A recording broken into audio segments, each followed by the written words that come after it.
No, that's okay. Hello, everybody. We are live from Orange County, California. So today we have my dad. Oh, hello, Emma. Hello, everybody that's coming on. Hi, everybody. We've got my dad, Paul, here. And he is a dentist as well. He has practiced for 44 years. 44. 44 years. There we go. Okay. And I wanted to talk to him in front of you guys so that we could see, to get some wisdom of 44 years of experience on this topic of mental health. And let me just type in here mental health so people know what we're talking about here. Okay. Mental. It's kind of cold this morning. It is a little cold. 65. Kind of overcast. That's cold for California. Yeah. For those of you that are laughing at us. Especially now. The end of June. Okay, and let me just pin this comment. Oops. Come on, baby. All right. Okay, so as always, feel free to ask questions. I'm going to be asking my dad a bunch of questions, and hopefully this helps some of you guys that may be struggling. The first thing I would like to do is honor the life of a dentist that we lost this week. Really? So her name is Dr. Jennifer Dawn Wolf. She is a pediatric dentist. She practiced in Iowa, and she committed suicide this week. Oh my goodness. So that's the second female pediatric dentist during COVID that I know of. Wow. And I talked about it last week, but Yeah. female So sad. pediatric dentists are actually, they did a study where they looked at all the different specialties in relation to a bunch of different factors. And if I remember correctly, it was female pediatric dentists and endodontists are more susceptible to suicide than their male counterparts, pediatric dentists and endodontists. And that was the only research that showed any gender preference with specialty. There's probably not that much research on this, is there? Not a ton. I mean, the problem with suicide and getting research and statistics on it is that there is a stigma around it, whether it's religious or whether it's shame or something. So they say that about 30% of suicides aren't recorded as suicides. Oh, because of that? Yeah. So when you think of that, Yeah. and we already know how high the suicide rate can be. One study shows 17 times more likely as dentists. It may be 30% more than that. Wow. Yeah. So, talking about this suicide topic, how many dentists do you know that have committed suicide? That I actually know of that are suicide, like you said, probably about 10 to 12. Now, I know, of course, there were probably more, but these are ones that I know of, that were definitely suicide. Wow. Not from natural causes or from any other causes, but, like walking out in front of trains, locking themselves in their trunk, jumping off cliffs, and that's really sad. Yeah. And of course, the ones that I know of were all male, because when I was in school, and it was mostly male. We had 3 girls in our class, which was unheard of back then, to have 3 women. You guys were progressive. We were progressive. we had 3 women in our class, and oh my gosh, caused such a stir with all the faculty, and the thing was, they were really good. Yeah. They were really good. They were like the top of our class. And I'm sure the guys didn't like that. Everyone, the faculty I'm sure. didn't like it. Yeah. They didn't like it. I mean, we had some faculty that would not talk to them. They'd go up to a faculty member and ask a question, and they would just turn their back and walk away. And Talk about stress starting from dental school. For them. For them. Yeah. Mm-hmm. To go into a predominantly male profession. Well, that brings up another topic. How you teach at USC and at UCI with dental students and pre-dental students. Mm-hmm. How stressful was dental school in the 70s? So that's the first question. Mm-hmm. And then on top of that, how have things changed? Because I think they've gotten better. Oh, yeah. How have they gotten better as far as you've seen? Well, in the 70s, I think med school and dental school were very stereotypic. Pretty much all male and pretty much all white. Mm-hmm. And the instructors were very strict. I mean, if you did something wrong, they wouldn't just tell you it was wrong. They would take your wax up and throw it at the wall and say, redo it. And that's pretty stressful. Yeah. Or if you were doing a procedure and they didn't like the way it was going, they would tell you, stop. You know, put a temporary in it. I'm not going to help you. You need to go back and study. And your patient's sitting there. Yeah, and your patient's in front of your patient. Right? Yeah, in front of your patient. And things like that. You know, we did a lot of wax ups, a lot of denture wax ups, and they would just say terrible things to you. Of course, when you're in dental school, you don't know anything to compare it to. Right. You just expect, well, that's it. Yeah. You know, and you go home and you think, oh my gosh, you know, I'm that bad. And I think that's part of the problem too. Is, well, I don't know how many letters I sent out to get into dental school, but the first one I got back was from Marquette University that said, you're not qualified to be a dentist. I don't even know why you applied. You should not be applying to dental school. You don't have the requirements, you don't have the qualities to be a dentist. This is my first letter back. I'm like, oh my God. And now you practice for 44 years, you teach at 2 universities. Right. Yeah. And the funny thing was, when I was in school, one of my good friends, his name is Larry Schmelzer, he got the same letter. And he graduated like top 5 in our class, went on, was in the Air Force, and he was a great dentist. And we were talking about it in dental school. He goes, I got that same letter. And I asked him, I said, how did you feel? He said, I was like, oh my goodness, I picked the wrong profession. Yeah. And that's just the beginning of the stress and learning to handle failure.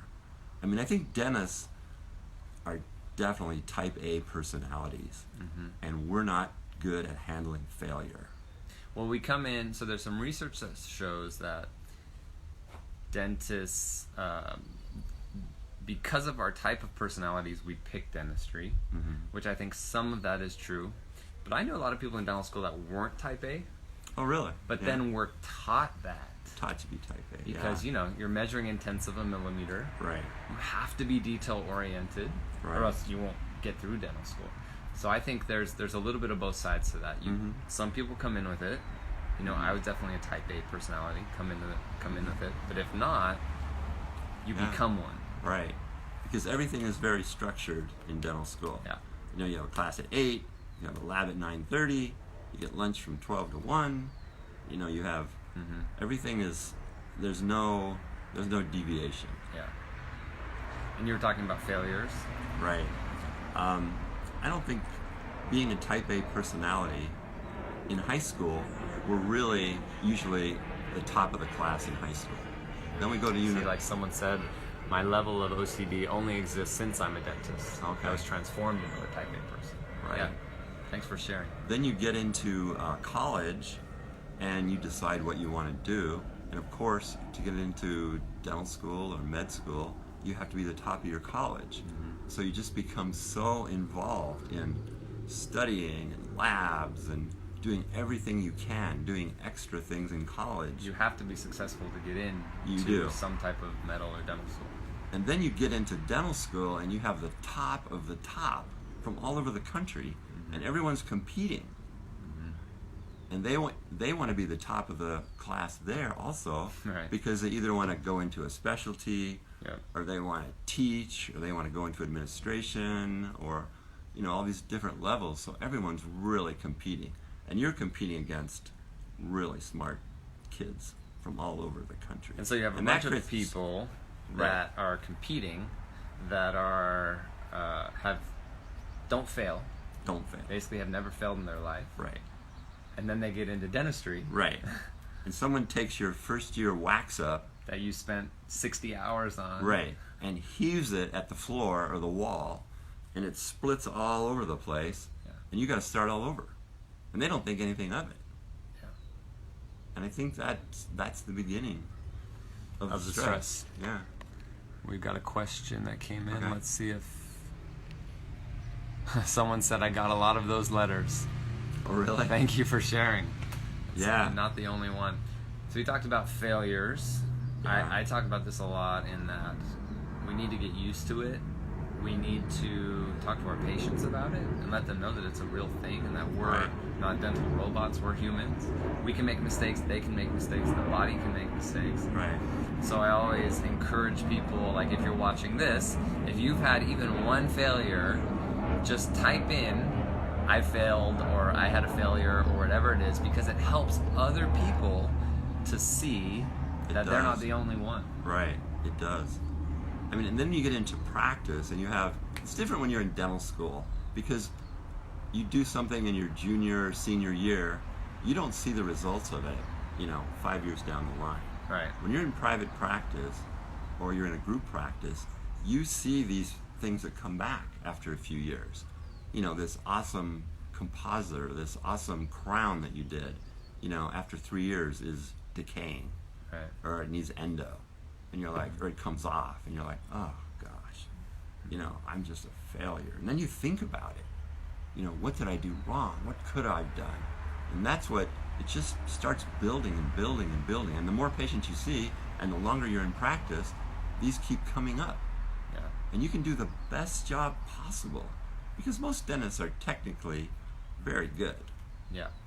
I mean, they really know what they're doing. Yeah. And most dentists are trying to do the best. Right. Too. There's very few bad apples. There's bad apples in any profession. There's very few bad apples in dentistry. There are, of course, the ones that are trying to screw people over, that are hurting people, or taking their money for no reason. And oftentimes those are the people that we hear about in the media, and those are the people that give us a bad name. But in general, when I go around the world and speak to other dentists and I talk to them, they're all trying to do their best. Right, they are. Sometimes they don't know what they don't know, which can be a problem. Uh-huh. But they're really trying to do their best. Yeah, I think stress really starts early, and it builds and builds and builds, like you say. Yeah. And when you get into private practice, and what's the percentage of dentists that practice privately?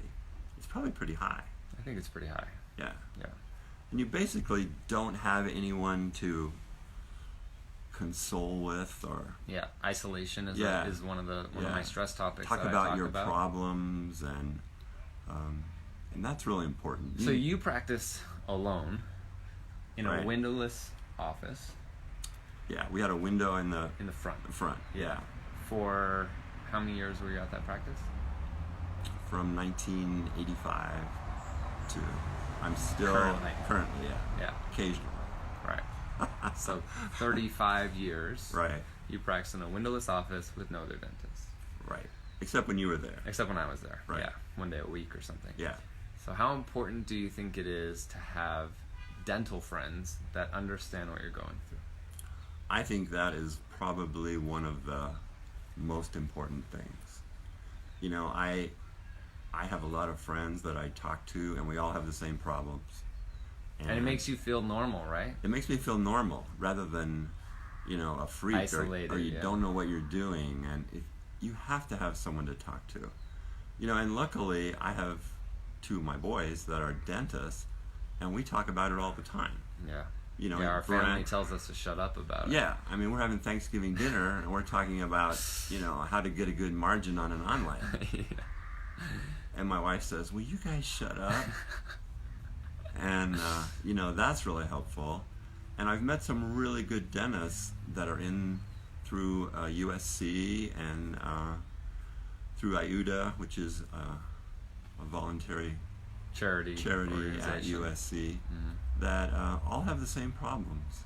And it's nice just to talk about that, because we all know how to do a DO compositor. We all know how to do a full crown, or we know how to take a tooth out.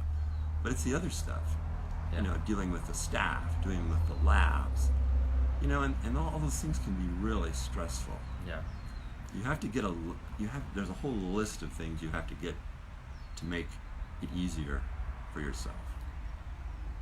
We're going to talk about that. I'm going to ask Yeah. you about that. One thing to continue with what you were saying is, what I found is when I talk to my friends that weren't dentists, what they say is like, what do you have to worry about, Kyle? You're a doctor, you've got a great practice, Right. You've got a great family. What could you be stressed about? Right. But then when I go and talk to my dental friends, they immediately get it. They say, oh, I had a patient just like that. Yeah. Or, oh my gosh, my staff is the same way. Or, Right. Oh, the debt and the bills or whatever. And it's like an immediate connection. Yeah. I think you'll always have that connection with dental friends. Because Sorry, my brother was calling. not the dentist Apparently one. he's not watching our live. That's right. Okay, so what for you was the most stressful part of daily practice? Like staff, dealing with patients, money. Well, I think the patient thing wasn't so bad. Of course, there's always certain patients you hate to see on the schedule. Yeah. But I would say the staff problems Were the hardest were for you? the hardest to deal with. And it's a funny thing that happened, because when I was back in school, I was back a long time ago, they taught us that they said the biggest problem in your practice of dentistry will be your staff. They told us that in dental school. And I'm surprised they said that. And we're like, really? Our staff? But it's tough dealing with your staff. See, for me, it's not staff. Yeah. For me, it's dealing with troubled patients. Okay. That was the hardest part for me. Okay. I didn't have too much problems with troubled patients. Of course I did, but Yeah. I think what I learned over the years was these troubled patients, you need to Get rid of them. get rid of them. They're not worth whatever they're paying. Yeah.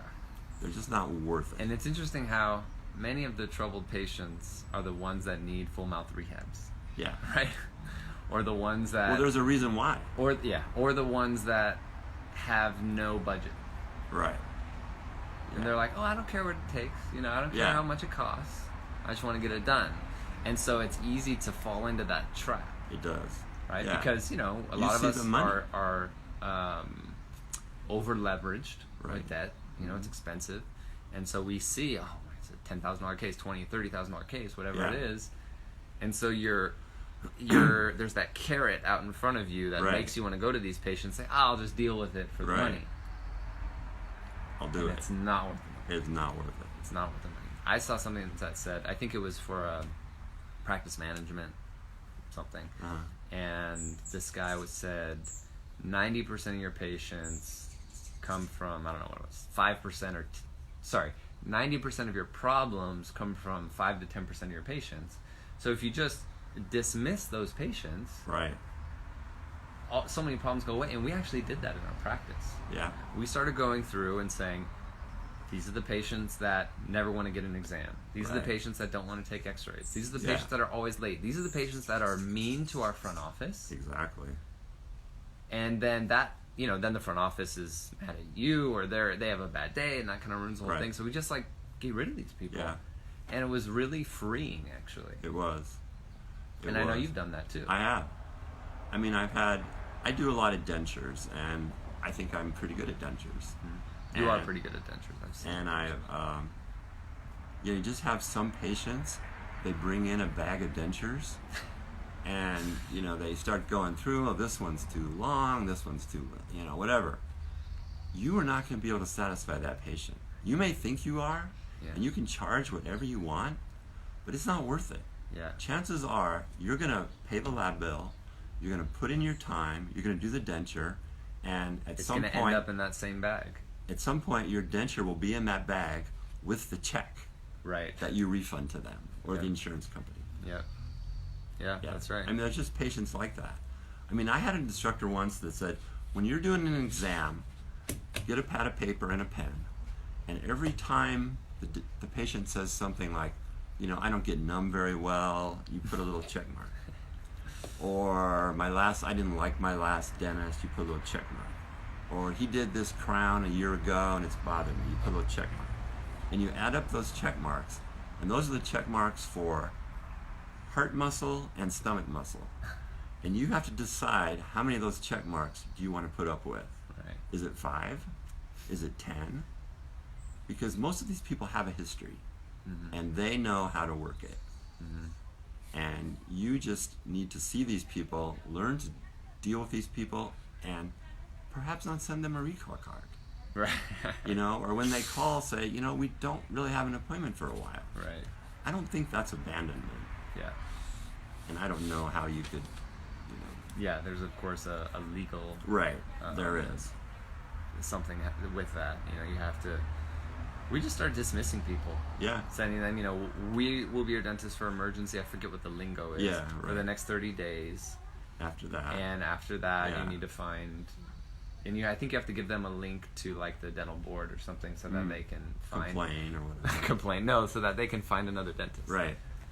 Well, luckily, I had a really good staff up at the front, and if I would do a treatment plan, you know, present it, and then they would go over it with the patient.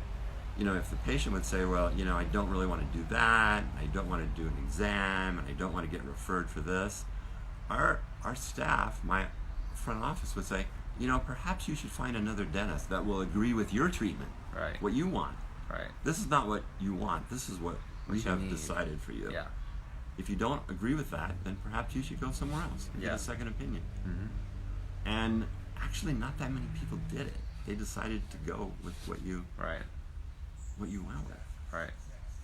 Someone said, one of our dentistry life problems are some of us try to compare ourselves to others in the real situation that is our competitors ourselves.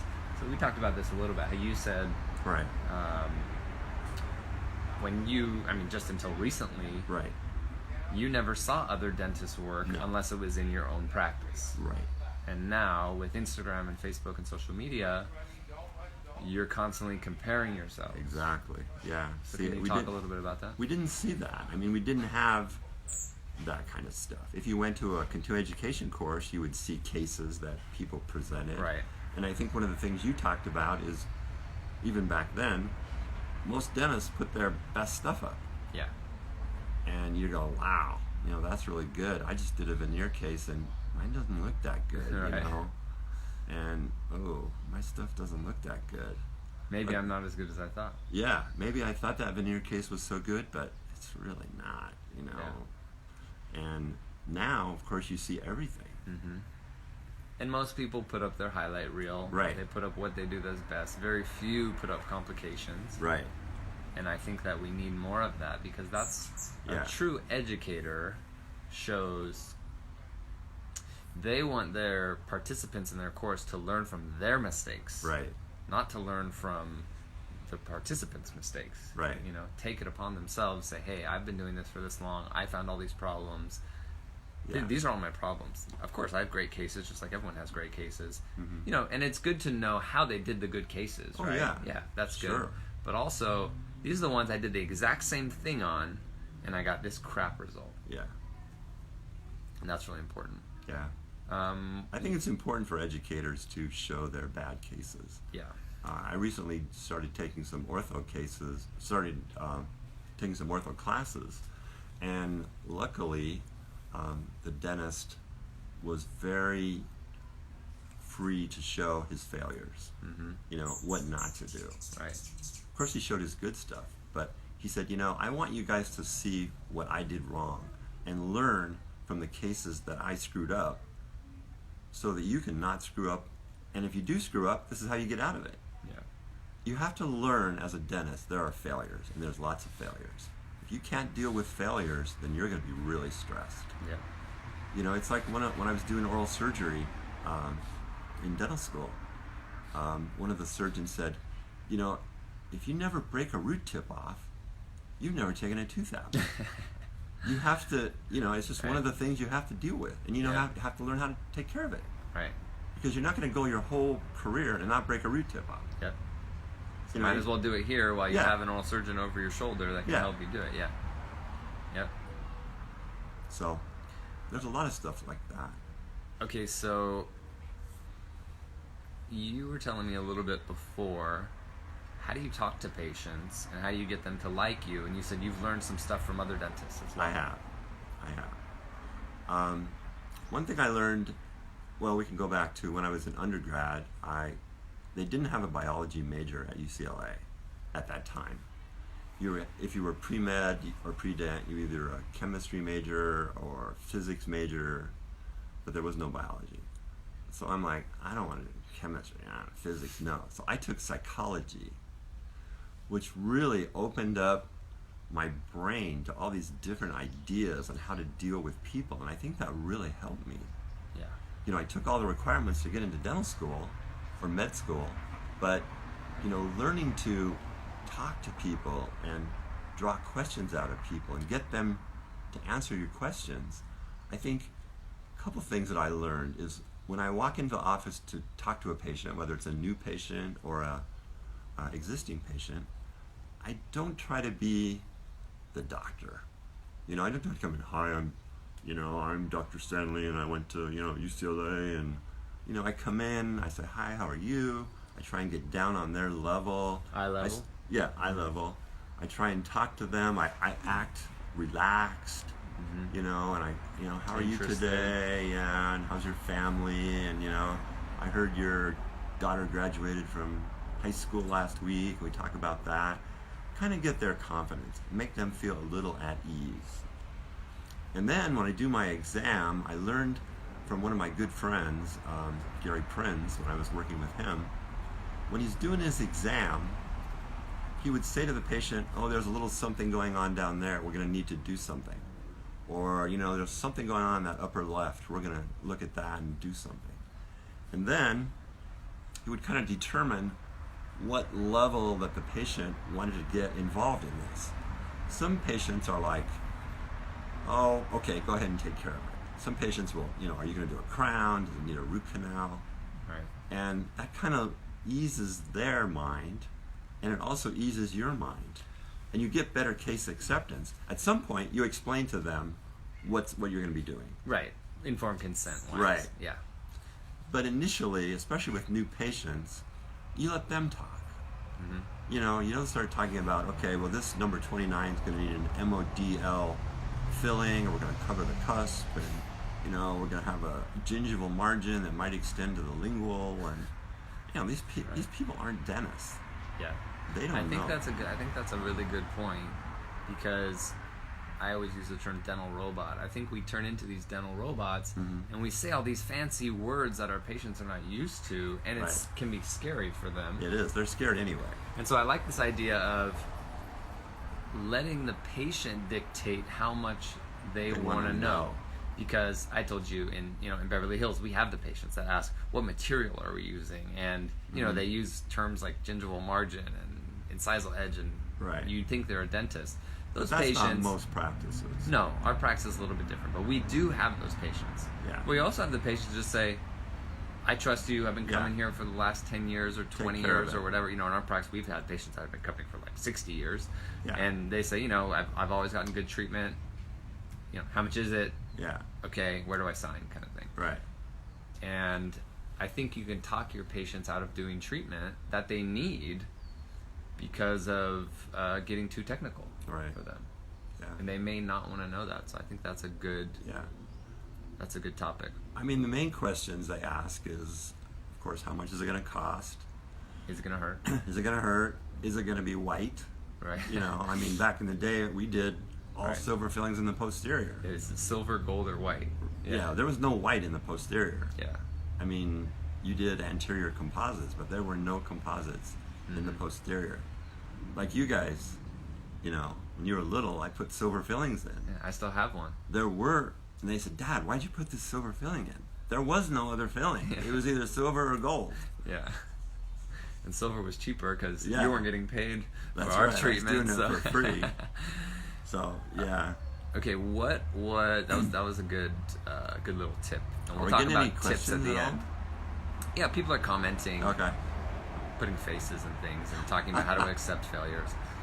When was your highest stress? At what age or how long outside of school? And why I say this is because I found some research, or someone had said that there's more. Was it stress or suicide? I can't remember. I just added it to my lecture, but there's more stress from age like 26 to 45 in dentists, and then it goes down from 45 to 65, and then there's more stress from 65 on. Yes. I think And that's would you true. agree with that? I would agree with that. So when was your highest stress? I think my highest stress was probably my late 30s, early 40s. Great. So exactly the age that I'm at. Yeah. Exactly. Yeah. That was the age that, I'd been in private practice for a while. Oh, my friend Anthony Campia, who I used to play water polo with, said many of these concepts apply to the management consulting as well. Okay. Which is what he does. So yeah, it's good. I think I've been in practice for a while. The practice was going good. Really, really busy. So you're about 10 years out. 10 years out. Okay. Yeah. 10 years out. I graduated. I was 25 when I graduated. Oh, okay. But I turned 26 later in the year. Okay. So I was really young. Yeah. I mean, I used to walk into the operatory when the patient was sitting there, and they would ask me if I was the cleaning boy. Are you the cleaning boy for the office? And I'd say, no, I'm your doctor. Yeah. That was why I grew a beard at the beginning of practice. Yeah. Those were definitely the toughest years. I mean, there's a lot going on at home. There's a lot of course, you're at your top of your debt. You're trying to pay off debt. You have busy practice. Young kids. And trying to manage, the time away from the house and the kids and the practice. You feel like, oh my gosh, what the heck is going on? And then, so when you were 45 to 65, you were in your groove. Yeah. Right? So clinically, you knew what you liked. I knew what I liked. I knew what I wanted to do. I felt like I knew what I was doing. You probably had less debt. Of course, you still had debt, but... I don't think I had that much debt. Yeah. Then. I mean, you had mortgage debt. And stuff, but dental debt. Probably not. Right. Yeah. I mean, I had a good lab. I knew what was going on. Someone likes your shirt. Someone likes my shirt? Yeah. They said Vols shirt. What's Vols? Tennessee Vols. Oh, that's volunteers. What they're called? Oh, yeah. Volunteers. There's a long story behind this shirt. It goes way back. For another live. It has to do with singing Rocky Top. I don't know what that is. You don't know what Rocky Top is? No. Real quick, I always wanted to go to a Tennessee game and sing Rocky Top at the top of my lungs. And the boys knew it, and last year, my oldest son, Brent, said, Dad, we're going to a game. So we went back to Knoxville, we saw a Tennessee game, and I got to sing Rocky Top at the top of my lungs. Check it off your bucket list. Check it off my list. Yeah. It was awesome. So that's what this Tennessee shirt is. I've always loved Tennessee Volunteers, and I don't know why. I don't have any... Those people ask me, well, did you go to Tennessee? A relative? No, nothing. Just one of those weird things. Okay, so you're talking about 45 to 65. Okay. Less stress. Right. You're kind of in the zone. Yeah. Less debt. Yeah. Your kids may be at the age where they can handle themselves a little more. Yeah. They're driving, I think, by then. Some of them were. The older boys were driving. Things were easier. Yeah. So you were just kind of in the zone. You were on autopilot. Right. You probably still had stress, but it was less. Yeah. I think so. And then 65 is what the research shows, where it starts to get higher. Right. And you're almost 70. So why do you think at 65 it starts? Well, I think at 65 you start to realize that it's coming to an end. And you start thinking about, what am I going to do? Because at 65 you have friends that have already had some medical problems. Died. Retired. You know, I Yeah. had one friend that had something happen to his eye. One of my dentist friends in Washington. You know, he had to retire. He couldn't practice. One-eyed dentists don't make a good living. Yeah. And you start thinking about this stuff, and you're thinking, well, you know, do I have enough money to live, and what am I going to do? And you start making plans, and you start thinking about. And it was also a time, I think, Kyle, I don't know if you know, but for practices, they start off kind of slow, then they take a real steep incline. They're doing really well, all kinds of new patients. Then they kind of level off Right. for a certain amount of years, and then they start to dip. And I think that dip kind of Comes happens at at that that time. And I think part of the reason is because you start doing less things. Like I used to do wisdom teeth. Suddenly, I really don't want to do wisdom teeth anymore. I don't want people calling me at night. I don't want people coming in, dealing with that kind of stuff. And some root canals. I used to do all root canals. Then after a while, I go, I'm only going to do anterior root canals. So you see that gradual decline in procedures that you used to do. Right. So that kind of all hits, and then you get the stress. I heard someone say you start to do a referral-based practice, which means not that you're getting referrals, but that you're giving the referrals. Right. Yeah. Yeah. Okay. You see some people that you just don't, I really don't want to do a root canal on that lady. Yeah. Whereas before you'd say, okay, let's do it. Right. The whole root canal thing has changed. When I was in school, it was 4 visits for a root canal. Yeah, I think I did a 6-visit root canal in Yeah. school. And so that when I was in practice, 6 visits of 3 hours at a time, Right. too. Yeah. When I first started practice, I rarely finished a root canal in one visit. I mean, that was unheard of. Yeah. And then it switched over, Yeah. and it all made sense, and things were changing, and because you open a root canal and you get a person out of pain, they're gone. Right. A lot of times, you never see them again Yeah. until it blows up. Sure. Till you have to take the tooth out. Yeah. Then it blows up, and they come in, they're all swollen, and then They blame you. yeah. Well, you never finished me. You never called me back. Right. So So after, I wonder if the stress starts at 65 too, because you've built up all that stress for the last, let's say 20 years from 45 to 65 in small increments right. that have started to take you down mentally too. And one thing, there's a study in 1998 that said that only 10% of dentists take any time off. Right. You were good at that. We went on vacations and you were at our games and that kind of stuff. So I think you had more of a balance. A scary one that I found, and I sent this to you because I'm concerned about you, is only 6% of dentists have a hobby Right. outside of dentistry. And I think Yeah. we all get so obsessed with dentistry that we think that's our hobby too. And your Right. profession can't be your hobby, and No. no matter what profession you're in. Your profession should not be your hobby. Right. And so I think we have to think as dentists, outside of dentistry, learn dentistry can be your passion, I think. But it shouldn't be your hobby, and it shouldn't be your purpose. Right. And so I think that when you have someone who's thinking about retiring, like you, you like to swim, you like to play basketball, you like to be with your family. You can't do that every day. Right. And so we need something as dentists that we Right. can do every day to keep us busy once we retire. Exactly. Well, I think as far as taking time off, it's really important to take time off. You have to get away. And one thing I learned was when we moved back to Chicago, that was 1972. In Chicago, the banks are closed When? on Wednesday. Okay. Every Wednesday, the banks are closed. They're not now. They used to be. Yeah. Also, all the dental... I wonder if that's why so many dentists take Wednesday off. All the dental offices and medical offices and optician offices were closed on Wednesdays. Interesting. And so when I was in school, I thought, gosh, that's a great idea. I love that idea.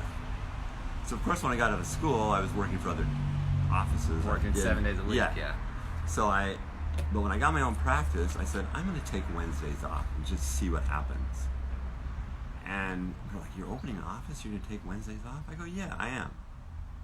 And it so happened that Brent was playing high school sports, and his league games were on Wednesdays. So I was able to go to his basketball games and water polo games and swim meets on Wednesdays. And it worked out perfect. And what I found was if I was open on Wednesdays, the schedule the rest of the week would be lighter. Yeah. So I would have Wednesdays off, but my Tuesdays and Thursdays would be busier. Mm-hmm. And I'm the kind of person that if I'm at work, I'm at work. Right. I don't want to sit around. Yeah. You know, we're going to be here. We're not going to sit around. We're going to work. Mm-hmm. So it worked out really well for me. Yeah. And I continued that up until, I sold my office. Mm-hmm. You don't have to work all the time. Yeah. Certainly I would have made more money. Right. But would you have been happier? Right. No. I loved having Wednesdays off. And Brent and all of us boys always talk about, my dad was always at all of our games. Yeah. Yeah. And there were some people's parents who weren't at their games. Right. Who were working more. Yeah. And I bet that those parents don't look back and say, gosh, I really wish I worked more. Yeah. Yeah. Well, they say that when you die, your last words, aren't going to be, "Oh, I should have worked more." Yeah, I should have finished that project faster. It's I should have spent more time with my family. Yeah. And I just put my family really at the forefront. If you guys had a tournament, we had to go away for a Friday, I crossed Friday off. Boom, cancel those patients. I had a friend, one of my best friends from college, my roommate is an attorney, and he goes, well, he works a lot. Yeah. And he was like, well, I just can't take time off. I just can't do it. How do you do it? I said, well, Les, here's what you do. You take your appointment book, you take a pencil, and you go, boom. He said, I can't do that to those people. I said, Les, they'll do it to you. Yeah, that's true. Yep. You have to take time off. Yep. Because dentistry can really get to you. Mm-hmm. You have to have a balance. You have to have a balance. And as far as a hobby, I never really had a hobby. And now that I wish I would have had more of a hobby. Yeah. So I really, I'm getting older. I can't play basketball as much. I still swim, but, I wish I had a hobby. Yeah. Well, we're working on that. And we're working on that. Maybe golf, maybe, I don't know. Cars. Something. Mm-hmm. You gotta have something. Yeah. Okay. How are we doing on time? We've got like 17 more minutes before they'll shut us down. So I think we're doing okay. Okay. We've talked about a lot of stuff. What do you think dental school training is missing? So you teach at USC, you teach at UCI, you teach pre-dent students that aren't even in dental school. Right. And then you teach dental students. Right. And you had told, well, tell me what you told me. Okay. Well, of course, I'm just a consultant for a group at UCI that wants to go to dental school. They're trying to get into dental school. They're doing everything they can to get into dental school. Right. And to go through all the stress that we go through. Right. They're so excited, I want to be a dentist. How did you do it? You talk to them. Yeah. And they just ask questions like, geez, I just want to get into dental school. So that's a different aspect compared to the students that are in dental school. Mm-hmm.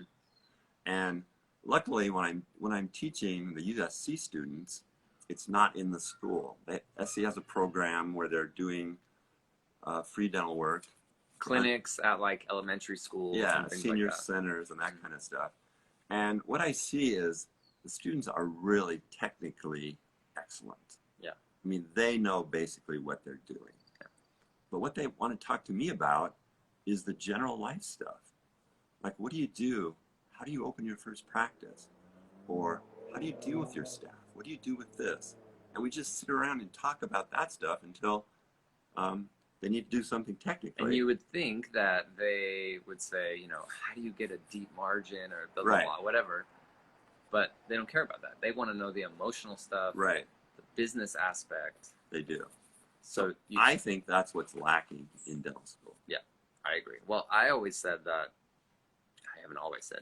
Now I'm saying that I think they should have a course similar to what we're talking about now. Right. That is how to handle stress, Mm-hmm. how to handle failures, business aspect. See, we had a business semester at the end. Mm-hmm. The problem was they put it the last semester of dental school when everyone's struggling to finish. So right. no one cares. No one cares, right? It was like me and my friend Matt Caligiuri that sat in the front row and were the only ones that were taking notes. I had a lot of stuff finished by then, so I didn't have to have my brain on other things. But so many people are struggling, and there's really no extra time. It's like dental school could be 6 years, 8 years, 10 years. Yeah. You know, if you really were learning. Yeah. Learning everything. So I agree with you. There should be a class, the psychology of dentistry. Yeah. You know, where I don't know, the dentist would teach it or who would teach it. Yeah. But just teaching dentists how to survive and how to live with these stresses that are coming. Well, it may even be literally how to survive when we talk about all the suicide that happens. Exactly. You know, it may be some of the things that I talk about, like exercising and how that relates to your mental health, meditation or prayer and how that relates to mental health. You know, these small things that, you know, if you do better and better crowns, better and better implants, it doesn't make you happier. No. That's not what makes you happier. And so much of the CE that we have is based on getting better clinically. Right. And I think we need to have mental health as a CE requirement. Every 2 years, you have to do, you know, 1 hour, just 1 hour. That'd be great. 2 hours. And like a therapy session where we have, you know, 6, 10, 20 dentists sitting around and talk and complain about things and feel understood and not feel like a failure or a loser or an outcast. Exactly. I think the problem that there's no classes like that is because there's no money involved. There's no money in it. Yeah. You know, SS White isn't gonna sponsor a class on mental health. Yeah. They want to sell stuff. Right. You know, or Nobel or any of those other big companies. You know, they need to teach dental students how to deal handle with these problems. Yeah. And, you know, back years and years ago, you know, we all talked about, even in the 70s, you know, dentists were the number one for suicides, for depression, anxiety, divorce. Yeah. You know, all three of those things. And we're thinking, geez, what are they talking about? You know, we were still in school, we didn't know. Right. Yeah, well, there's a statistic that says, there's not a lot of research on it, but there's a statistic that talks about, let me see if I can find it. Dentists, it's in relationship stress. Dentists aren't more prone to suicide, dentists aren't more prone to divorce, but when they are divorced, they're much more prone to suicide. Oh.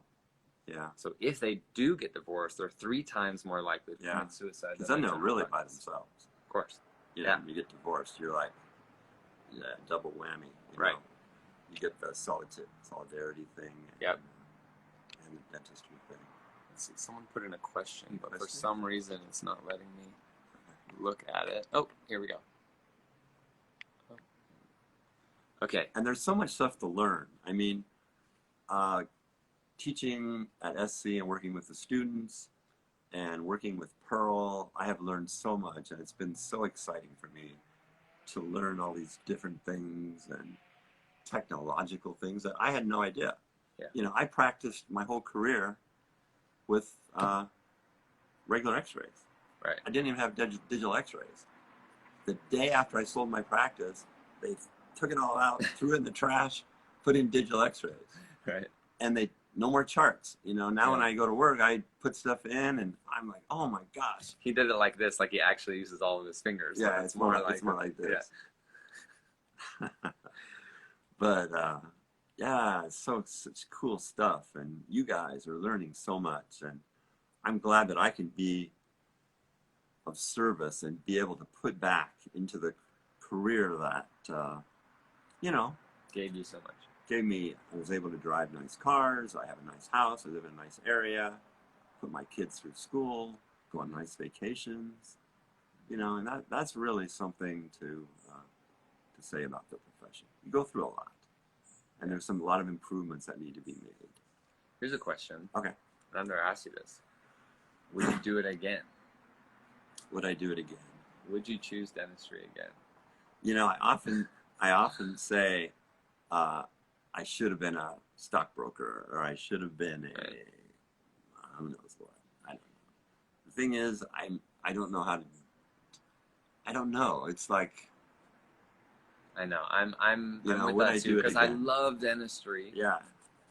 It's stressful, and and I see some of my friends who are more successful than me, let's say financially, and at least on the outside, they seem less stressed. Right. But you don't know. And because people say that to me too, like, do you want your son to be a dentist? Right. Kind of like, Yeah. I don't know. Would you say, like, would you want your kid to go to the profession that has the most suicide rate? I'd probably say no. No. In fact, I told you 4 boys when you were growing up, don't be a dentist. I said, I don't want you kids to be dentists. And you had 2. And I had 2 that listened. Yeah. That's right. You and Brent didn't listen. Didn't listen, yeah. And, I think it was that time that you were talking about when it's the most stressful. Right. And I'm thinking, gosh, I don't want you kids to have to go through this. Yeah. But, okay, so we've got 8 minutes left. 8 minutes left, okay. Any questions? Someone said, when I entered dental school, I thought it will be happiness and all around, but it is giving me tough time. I hope I get out of dental school somehow. You will, and everybody's gone through this. But remember, what do they call the person who graduates last in your class? In the worst school in the country. Doctor. Yeah. So you just have to pass. That's right. You just have to pass. That's right. Okay. Let's talk about tips. Tips, okay. Okay, so let's do tips to reduce stress, let's say, in practice. Okay. Well, we talked about some of those already. One is keep the good patients. The patients that aren't good, that are giving you trouble, it's not worth it. Get rid of those patients. Have good referring doctors. Have doctors that, let's say you're taking a tooth out and you can't get the root tip out. You can call that doctor and say, Dr. So-and-so, I can't get this tooth out. You don't want a doctor that says, you're such an idiot for even starting that. that. Yeah, why did you start that? This looks terrible. You should have never done this. Or I can get your patient in the end of August. Right. You don't want a referral doctor like that. Yeah. You want a referral doctor. I had some of these that said, okay, you're having trouble getting the tooth out, send them over. Send them over. I'll send take them over in. right now. Yeah. I'll take them in. I'll take care of it. Yeah. Don't worry about the cost. I'll take care of it. Yeah. I mean, that's nice to have that as a backup. Yeah, having mentors and specialists that you can refer to, especially as a general dentist. We're talking as a general dentist. Right. That you can trust, that won't badmouth you. Right. That will help you out. I mean, those are worth their weight in gold. Yeah. And those are the people, and they're smart. They're smart business people, because those are the people you end up sending everything to. Yeah. Yeah, like I had an endodontist that I referred to, and I would call him up and say, I just broke a file in the canal. Yeah. He would say, send him over. So they'd go over. He'd take care of it. The patient would come back and they would say, oh, doctor, he thinks you're the greatest doctor. Right. He said so many great things about you, and he knows you're going to do a great crown. And, didn't charge me, and he was so nice. Of course, he got more referrals. Yeah. A couple things we already talked about.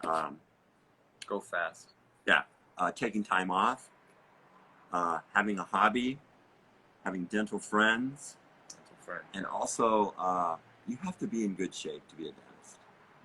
I mean, you have to keep yourself in physically good shape. Yeah. It's something that you have to be in good health.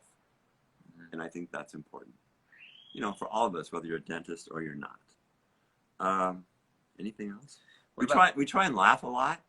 We try and laugh about our things that happen to us, and like when you were working with me, we'd call a patient Mr. Hat, or Mr. Flowers, or Crazy Shoes, or Mr. Crazy Shoes is here, and everyone kind of laugh and take care of your staff. Your staff is they're your calling card. You have to have a staff that likes you and thinks you're the greatest, and you do great work. They'll support you. They support you, and know you're a good person, and you're honest, and you don't screw people over. Right. Mm-hmm. Yeah. And those are some of the things that really, really make it a lot easier. Oh, another thing, I would never have my staff put my schedule on my desk for the next day. I like that. I didn't want to know the troubled patient is coming in tomorrow. Right, because then you couldn't sleep the night before. Because the night before I'd be thinking about, oh no, what's wrong? Her crown doesn't fit. she's having toothache. Right. You know, and I'd think about all these different things. And then I'd come in and she'd say, oh, it's just a little, could you just adjust this slightly? I'm hitting it a little bit. But I had thought about it all night, you know, and thinking all these terrible things that she was going to say. So I would never do that. They would put the schedule in the morning, and I would never have my staff say, oh, Mrs. So-and-so called and she hates her denture. I don't want to know that. I want to know that on the day she's coming in on the schedule. And I certainly don't want to know she's coming in 2 weeks. Right.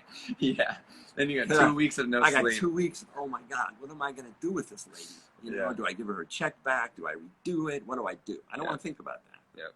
When I come home, dentistry's done. That's important. You know, I'm not Dr. Stanley anymore. Yep. I'm Dad, or I'm Paul. Dentistry's done. That's important. That took me a long time. Yeah, it takes a while to learn that. But I'm at that point now. Yeah. Okay, tips.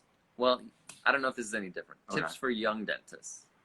Because my followers are all over the place. They skew more young because of Instagram. But if you're like just getting out of school, what are like the 2 things? And we've got only 3 minutes, so be quick. I think try and do as many procedures as you can. To learn what you like? Right. Okay. And also to get good at what you like. I think in dental school now, you don't do as many clinical procedures. People like your tip about the schedule. So yeah. You don't get to do as many procedures now as you did like when I was in school. I mean, when I was in school, we had to do like 85 surfaces of amalgam. Yeah. You know, I mean, and I don't know, 28 crowns or something like that and 12 endos. They don't do that now. Yeah. You know, a lot of times they just watch. Right. You don't watch. You don't learn by watching. You have to do it. Whether you're a plumber, electrician, laying cement, whatever. You get in there, you find out what you can do, what you're good at, and then you get faster and better. And then refine that over time. Like what you're saying. If you don't like endo, don't do endo. Yeah. If you don't like oral surgery, don't do oral surgery. Right. You know, whatever. If you can figure that out. If you don't like it, the time you spend doing it is a waste of time. Yeah. You know, and so many practices are insurance-based. That someone said they had to do 8 complete dentures. That's more than I think we had to do. We had to do like 2 full sets and, I don't know, a certain amount of arches. Yeah. But, you know, there's so many, when I see the UCI students, they're so excited to be into the profession. Yeah. I've only got a minute left. To get into it. Oh, yeah. You know, and we're at the other side thinking about, oh my gosh, you know, I don't want to tell my kids to be dentists. Right. Right. You know, so. Okay, and then the last question, Okay. and I think we probably have a minute or so left. Okay. Tips for retired dentists, and these can even be tips for yourself. Tips for retirement. Well, people told me that when you retire, you have to be prepared to retire. I was not prepared to retire. Emotionally prepared. Emotionally prepared, mentally prepared, and having stuff to do. Okay, so we got 2 minutes left. 2 minutes left. Okay. 2-minute countdown. So I think that was a mistake I made, and I'm learning now that was a mistake. Luckily, I still have my stuff with school and still going to my office. Yeah. So I'm still involved, and I like that involvement. I don't miss doing an MODL composite. You know, we're taking out an impacted wisdom tooth. I don't miss that in the least. Yeah. But so I enjoy giving back. Have a hobby, give back. Yeah. Anything else for retired dentists? I think you have to look back at your career and think what a good job you did. Because overall, you did the best you could, and you treated a lot of people. And no matter what the bad ones say, you had a good career, and the profession was good to you. Yeah. You know? So gratitude. Yeah. Right.